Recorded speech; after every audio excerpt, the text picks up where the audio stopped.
Assalamualaikum warahmatullahi wabarakatuh. Alhamdulillah, segala puji bagi Allah yang mengizinkan kita kembali belajar di hari ini ya. Semoga anak Bapak tetap semangat belajarnya di rumahnya.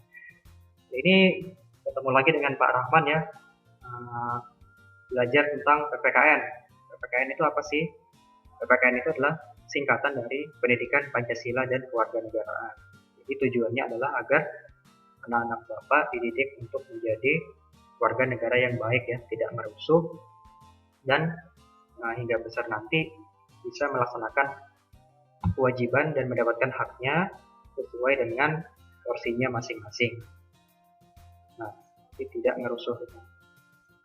Lanjut. Oke, coba dibuka di halaman 10.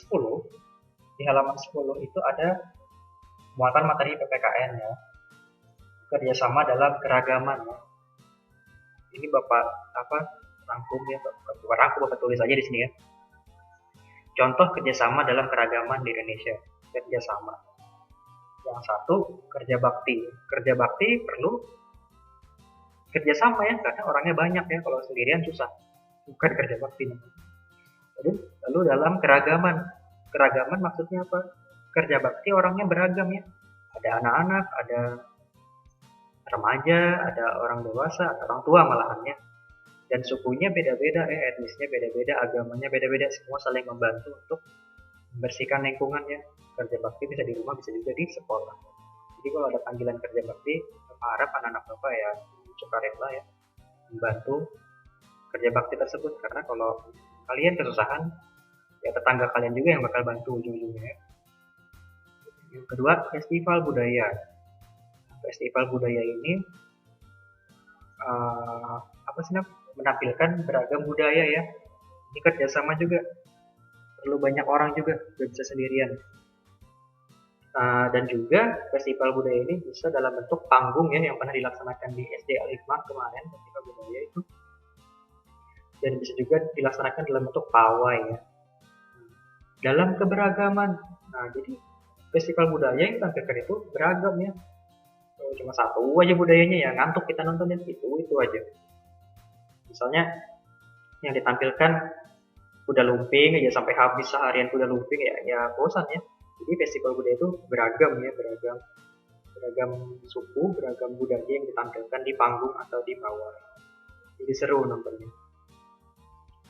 Yang terakhir nih sama kurang lebih aja festival makanan tradisional. Hanya saja bedanya yang di sini yang ditampilkan itu makanannya. Jadi festival makanan tradisional ini makanan-makanan yang berasal dari beragam daerah di Indonesia ditampilkan ya dan dicicipi. Jadi kita bisa ya merasakan di daerah yang jauh di sana, oh kayak gini makanannya beda banget ya. Dan ini perlu kerjasama juga, dan juga perlu dan ada keragaman juga di dalamnya ya. Karena kalau tidak ragam, nasi kuning yang ditampilkannya ya bosan ya. Jadi ya macam-macam ya, ada nasi kuning, nasi pecel, coto Makassar gitu ya, macam-macam. Sebenarnya ada banyak lagi contohnya selain tiga ini, hanya saja ya, kalian ingat tiga ini dulu lah ya. Lanjut, di halaman 17 kalau nggak salah di buku penanya ada muatan PKN juga. Pentingnya sikap persatuan dan kesatuan. Ada pepatah yang mengatakan bersatu kita teguh, bercerai kita runtuh. Pepatah tersebut sesuai terapkan pada bangsa yang memiliki keragaman. Contohnya Indonesia ya. Jadi kita harus sebagai bangsa Indonesia kita harus mempunyai sikap menjaga persatuan dan kesatuan bangsa. Satu, menghormati teman yang beribadah. Teman yang beribadah khususnya teman yang berbeda keyakinan ya. Misalnya hari Minggu janjian sama temannya yang non-muslim. Aku mau ke gereja dulu katanya. Ya, jangan dilarang ya. Biarkan aja dia ke gereja dulu, itu jalan-jalan. Dihormati. Karena kalau kita ke masjid juga kan, mereka menghormati juga kan. Lalu yang kedua, tidak membeda-bedakan teman yang berbeda suku. Nah, jadi bertemanlah sama semua orang ya. Jangan aku mau temenan sama orang Jawa aja, aku mau temenan sama orang Bugis aja. Nah, jangan gitu ya, boleh ya. Karena semua orang itu baik ya, dan semua suku itu juga Bapak yakin baik ya. Jangan Jadi ya inilah orang yang beda-bedakan suku gitu ya. Yang ketiga, menghormati teman yang sedang menyampaikan pendapat. Kalau ada teman yang sedang menyampaikan pendapat, berbicara, jangan dipotong, jangan diketawakan. Tidak sopan. Biarkan mereka selesai berbicara dulu lalu tanggapi dengan baik. Karena ketika kalian berbicara juga kalian tidak mau kan dipotong dan diketawain ya. Pasti marah dong ya. Kayak jangan bikin orang marah. Kalian tidak suka juga gitu kan. Yang keempat, meminta maaf jika melakukan kesalahan. Ini jelas dan sudah diajarkan sejak TK, sejak PAUD sudah diajarkan minta maaf jika melakukan kesalahan untuk mencegah perpecahan. Nah, ini tinggal prakteknya aja lagi nih. Sampai dewasa nanti bisa nggak kita minta maaf jika melakukan kesalahan? Bisa nggak? Yang kelima, menghormati keragaman budaya lain. Berhubungan sama yang kedua tadi ya.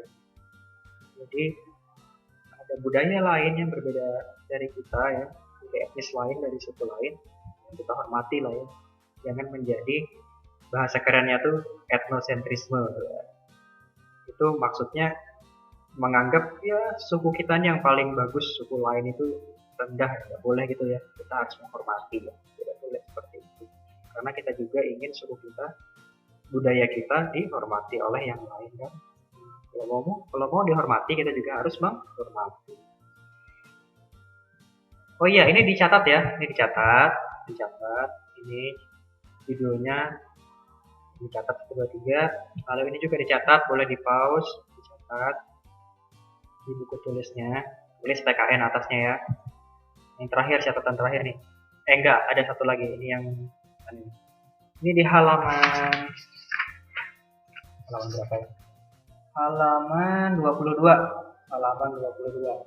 Kegiatan yang mencerminkan sikap persatuan dan kesatuan. Untuk mempererat persatuan dan kesatuan, kita dapat membuat sebuah kegiatan yang dapat dilakukan oleh banyak orang. Nah, sebelum membuat kegiatan yang dilakukan oleh banyak orang, sebaiknya kita merancang kegiatan dulu. Kenapa? Karena ini banyak orang nih, harus dirancang. Kalau enggak nih, bakal bingung nanti mau ngapain, banyak orang, harus diatur nih. Ngatur 5 orang aja susah, apalagi banyak orang. Harus diatur, dirancang ya. Kalau jadi dirancang ya bakal kacau. Biasanya ya dibikinkan ketuanya siapa, panitianya, wakilnya siapa kalau ketuanya sakit, sekretarisnya siapa, bendaharanya siapa yang ngurus keuangan, peralatannya siapa yang ngurus alat-alatnya, perlengkapannya, lalu apa lagi, konsumsinya, kalau misalnya ada makan-makan, konsumsinya seksi konsumsinya siapa, itu yang bertanggung jawab. Perancang kegiatan berguna agar kegiatan yang akan dilakukan memiliki tujuan yang jelas. Nah, jadi jelas ya, kita rancang itu jelas ya, orang nggak bingung dan dapat dipertanggungjawabkan. Jadi ada yang bertanggung jawab. Misalnya perlengkapannya, alat-alatnya ada yang kurang ya, dia tinggal ditanya seksi perlengkapannya. Kalau misalnya makanannya ada yang bermasalah, tinggal ditanya seksi konsumsinya. Nah, itu tadi ada yang bertanggung jawab di bidangnya masing-masing. Lanjut, ini contohnya ya. Contoh simpelnya gini, sebenarnya lebih ribet lagi. Waktu dan tempat harus jelas ya. Harus jelas, bikin acara untuk banyak orang itu harus jelas waktu dan tempatnya, agar orang nggak bingung. Waktunya Sabtu 17 Agustus 2019, sebenarnya harus ada lagi jamnya, jam 9 sampai jam berapa gitu ya. Tempat SMA 1 sama 2 contoh. Jenis kegiatan, setelah ini jelas, jenis kegiatannya harus dijelas nih, mau ngapain aja. Jangan sampai kita ngundang orang terus nggak tahu mau ngapain kan. Harus kita rinci. Perlombaan contohnya, tenis meja, futsal, tarik tambang, balap karung. Ini bisa dirinci lagi di sini ya, bisa tenis meja mau jam berapa sampai jam berapa, futsal dari jam berapa sampai jam berapa gitu. Jadi yang bertugas siapa saja di sini. Nah, terus pesertanya, jangan sampai bikin lomba nggak tahu pesertanya siapa, harus diatur dan dibatasi. Serta peringatan hari ulang tahun Republik Indonesia ke-47 adalah siswa dan siswi. Nah, berarti cewek cowok boleh ikut. SMA 1 Samarinda. Nah, berarti khusus SMA 1 Samarinda. Siswa-siswi lain tidak boleh ikut berarti kan ya. Kelas 10, 11, dan 12. Serta para guru. Nah, guru boleh ikut. Contoh rancangan kegiatan boleh dicatat juga. Tulis judulnya contoh rancangan kegiatan. Oke, sekian dari Bapak. Tidak ada tugas hari ini. Tugas kalian hanyalah mencatat dari sini tadi. Ini, dan ini ya. Jika ada pertanyaan silakan chat Bapak. Kan ini hari Jumat, jangan lupa potong buku ya. Jangan lupa kalau misalnya berani ya boleh ke masjid, kalau tidak ya boleh sholat di rumah ya. Sholat Jumat. Sekian dari Bapak ucapkan terima kasih. Wassalamualaikum warahmatullahi wabarakatuh.